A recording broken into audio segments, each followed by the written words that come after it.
What is up, everyone? It's Quinn here, and in today's video, I'm going to be talking about the best fantasy football defenses for your playoff matchups. At this point, you're probably a week, maybe 2 weeks away from the fantasy football playoffs, and I think at this point in the season, the defense spot is really where you can get the greatest edge off the waiver wire.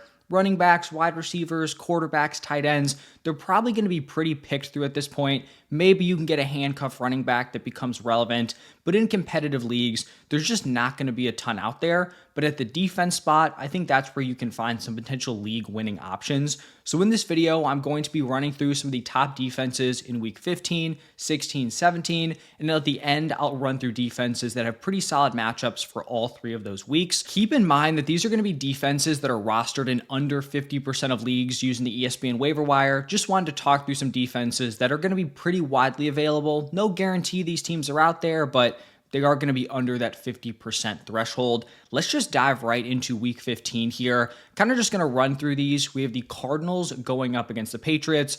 You're going to see that a lot of the opponents, are going to be common. There are certain teams we want to target here. Patriots are definitely one of those. Drake May's played well. Still not a great offense. Definitely turnovers to be had. We also have the Bengals going up against the Titans.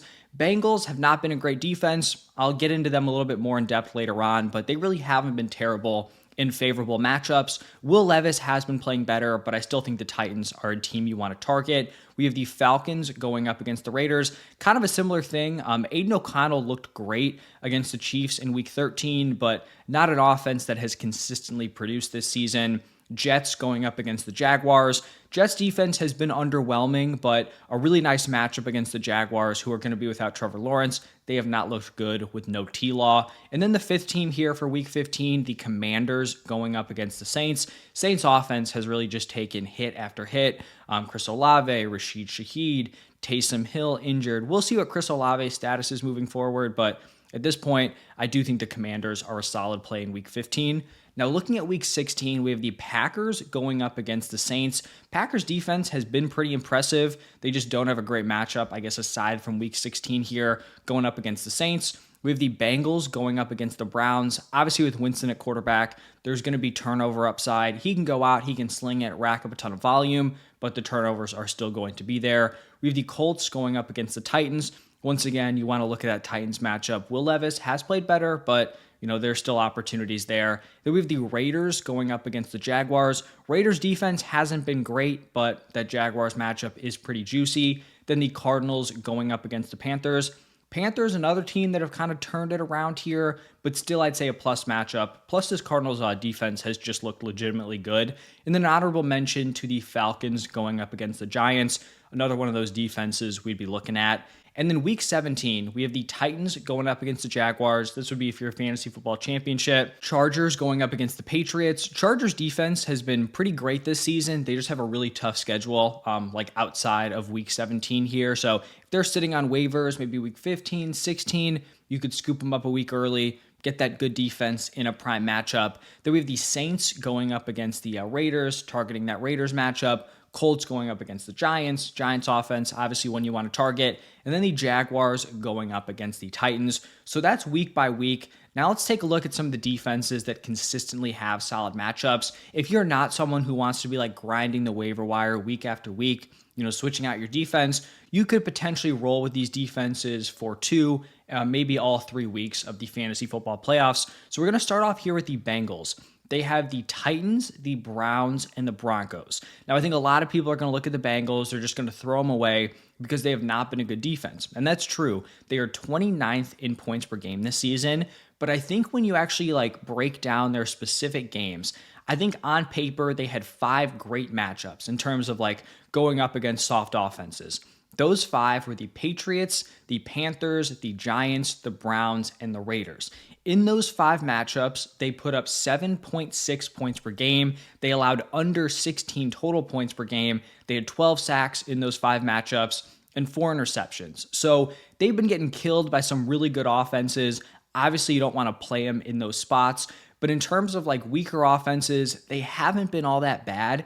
And I think if you just want to go Titans, Browns, and then look for a different option in week 17 with the Broncos, I think that would make a lot of sense because they definitely have really nice week 15 and week 16 matchups.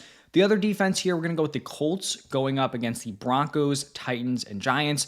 This is pretty much like the opposite of the Bengals here. They have like the tougher matchup week 15, but week 16, week 17, two really nice matchups. On the season, they've kind of been pretty much average, 17th in points per game. So if you're getting an average defense with really plus matchups in week 16 and week 17, I think that's a good spot to play them there. Then we have the Cardinals, and they might be my favorite out of all the defenses I have here in like the week 15 through 17 area, because they have really nice matchups the first 2 weeks. The Patriots, then the Panthers, Rams week 17, not as great, but they're like the one defense here that has actually been legitimately good and is kind of peaking at the right time. They are 10th in points per game. They have scored 9+ fantasy points in their last 4. Over that 4-game stretch, they've only allowed 12 points per game. They've had 19 sacks in 4 games, and they have forced 2 turnovers. So I think they're going to be a great play against the Patriots. Even though the Panthers have started to put it together, I still think they're going to be a really strong play against the Panthers. And then if you're scared of the Rams matchup, I get it. But at that point, you're only going to be competing with one other team, right? Because you're going to be in the Fantasy Football Championship. So it's you versus someone else. There's going to be at least a few defenses out there as long as you don't let them just like hoard every quality option. So if you can get them week 15 and then week 16, I think that's a really strong play. Then we have the Falcons, who play the Raiders, Giants, and Commanders. Another like strong 15, 16, not great week 17. Raiders, Giants, obviously matchups you want to target. Falcons defense has not been good. They are 28th in points per game, but they do have the good matchups if they are out there. And then the final defense, I will say they are not rostered in under 50% of leagues. It is the Buccaneers. And they've kind of, been upped in terms of their roster percentage because they have had a favorable matchup over the past couple of weeks. Plus, they have a good matchup here in week 14. So you can see Raiders week 14. Then they have the Chargers, which is not great, but not super scary with Dobbins on IR. Lad McConkey banged up. It's just not a great group of weapons. But then they have the Cowboys and then the Panthers again in week 17. I believe they played them last week. So the Buccaneers on the season have been 19th in points per game. Not terrible. They have been pretty boom or bust, though. Like they've had a couple huge games where they're putting up big points. The rest has been a little bit underwhelming, but you can't deny that they have a really strong schedule. So even though they are rostered in, a little bit above 50% of leagues, I did just want to throw it out there in case they are available. They're playable this week. Maybe not great week 15, but week 16, week 17, very strong options against the Cowboys and the Panthers. So those are some of the best targets here. Defenses that could be available week 15, 16, 17, and then the final week here. If you're in a league where you have, deep benches, lots of roster spots, maybe, you're just holding a few dudes at the end of the bench, they're never going to play. I do think it could be worth it to bring on some of these defenses. Maybe you're going to have a bye. You're like a top 2 seed, so you're only focused on week 16, week 17. Could make sense to just lock down that defense right away. You could play it week by week. This video could help you with that. You could also just pick one, like I said earlier on, to kind of take you the entire way, but definitely something to look at. Like I said earlier, there's not going to be a ton of great options at other positions,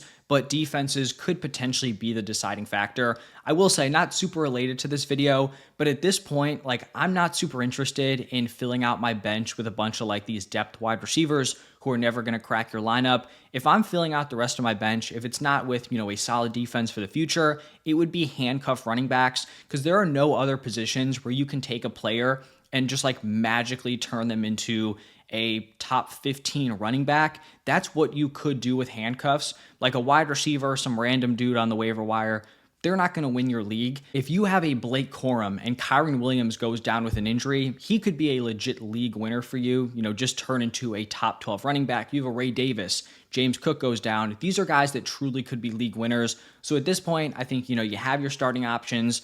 Maybe you keep a wide receiver, 1 or 2 through the flex, guys that, could slot in with an injury. But after that, if you're not holding a great backup quarterback, a great backup tight end, I would just be filling out that bench with an extra defense spot or a bunch of handcuff running backs who could definitely become playable. So that's, I guess, my soapbox here. If you guys enjoyed the video, hit that like button, subscribe. Any questions, feel free to drop them down below. Thank you all for stopping by, and I will see you in the next one.